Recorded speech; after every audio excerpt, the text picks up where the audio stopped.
BA third year मध्यकालीन काव्य पहला चैप्टर का है। ये फर्स्ट पेपर से है, क्वेश्चन बनाए हैं। तो रिक्वेस्ट में पूछे जाने वाले क्वेश्चन रट लो पेपर से पहले। वीडियो को लास्ट तक देखते रहें।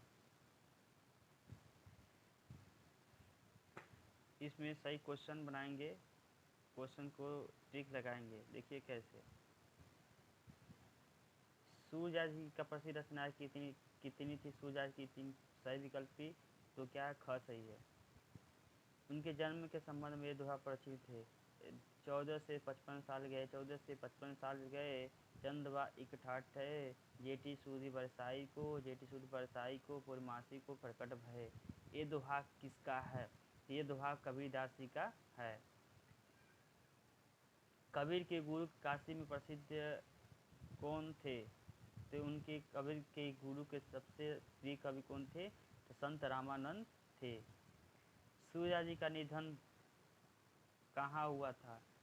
कब्र कहाँ हुआ था? जैसे तो सन के हिसाब से 1563 में इसके बाद इनका सही है 1563 इसमें। इनके जन्म समय 1620 इसमें परसौनी नामक ग्राम में हुआ था।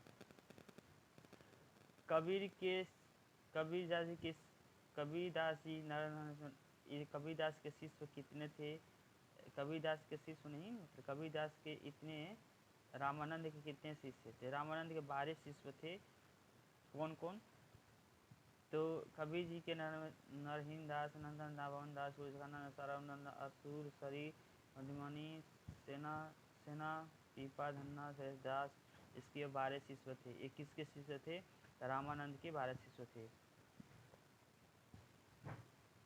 कबीर के पत्नी का क्या नाम था? कबीर के पत्नी का नाम लोई था। किसने कहा सूर्य वास्तव में जन्मानद नहीं थे, क्योंकि श्रृंगार रस इत्यादि का जो वर्णन उन्हें किया है वैसा को जन्मान नहीं कर सकता। यह कथन किसका है? तो श्याम सुंदर दास जी का सही है। श्याम सुंदर दास जी का है। सूर्यदास जी कितने अलंकारों का प्रयोग ज़्यादा किया था? अनुप्रास, यमक, अश्लेष, उपमा, उपेक्षा रूपक अधिक से अधिक प्रयोग किया था। सूर्यदास जी ने अधिक से अधिक अनुप्रास, यमक, अश्लेष, उपमा, उपेक्षा रूप अधिक से अधिक प्रयोग किया था। सूर्यदास जी के पदों में लक्षणा व्यंजना किस शक्ति का ज़्यादा प्रयोग मिलता था? सूर्यदास जी के पदों में लक्षणा व्यंजना किस शक्ति का ज़्यादा प्रयोग मिलता था? शब्द शक्ति का प्रयोग ज़्यादा मिलता था। ख का सही है। बीड़ा वर्णन में किस शब्द शक्ति के अधिक मिलती थी? बीड़ा वर्णन में किस शक्ति का ज़्यादा वर्णन मिलती थी? व्यंजना शब्द शक्ति का प्रयोग ज़्यादा मिलती। ग का सही है। कबीर भक्ति किस धारा के कवि थे? प्रतिनिधि कवि थे।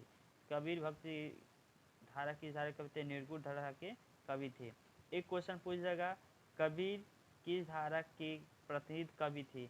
तो भक्ति काल के निर्गुण धारा के कवि थे। एक क्वेश्चन देखिए, सूर्यदास जी का जन्म कर कहाँ हुआ था? सिंही गांव में हुआ था। सूर्यदास जी की प्रसिद्ध रचनाएं कौन सी थी? ये सभी सही है। सूरसागर, सुरसाली, साहित्य रहली। किसने कहा कि तू करता तू भैया मुझे न रह जाए, वारी फेरी वाली है जीते नहीं चाहिए तू। ये कथन किसका है? तो कबीरदास जी का है। कबीर के माता पिता क्या नाम था? कबीर के माता पिता का सही है नीरू अनिमा नामक ऐसे नाम था। श्री बलचार जी के प्रेरणा में किस ऋषि को हुए थे?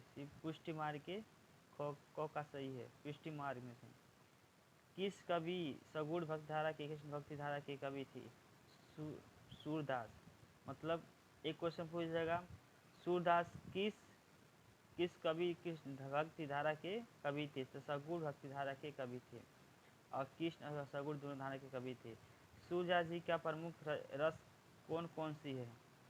तो सूरदास जी की प्रमुख रस कितने हैं?